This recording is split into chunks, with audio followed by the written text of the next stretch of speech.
Welcome to day 9. Today we published your ASMX service to IIS, the final bridge between code and the real world. Before Rust, before JSON, there was ASMX. Legacy systems breathe. And mastering ASMX means deploying with the confidence, clarity, and control. This tutorial is free. Every view fuels learning, every earning fuels charity. Thank you for building with purpose. Let us begin.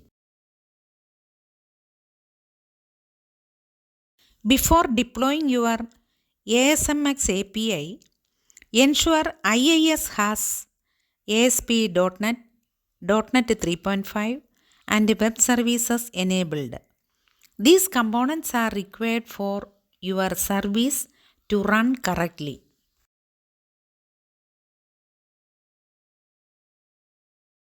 To deploy your API, create a new website in IIS, set the physical path to your project folder and assign a port.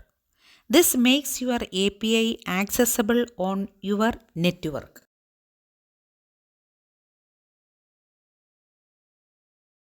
ASMX services require the .NET CLR version 2.0 because they run on the .NET 3.5 pipeline. Set the application pool to integrated mode for the best compatibility.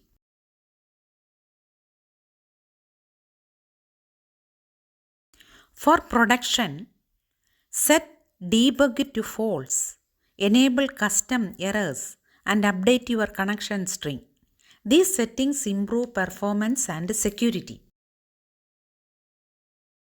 Common deployment issues include missing handler mappings, incorrect .NET versions, and permission errors.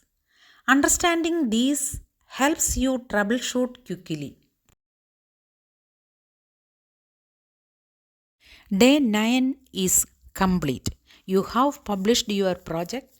You have tested your API from browser and mobile. Your service is now live, visible, usable, real. Tomorrow, we conclude this journey. Stay steady, stay inspired.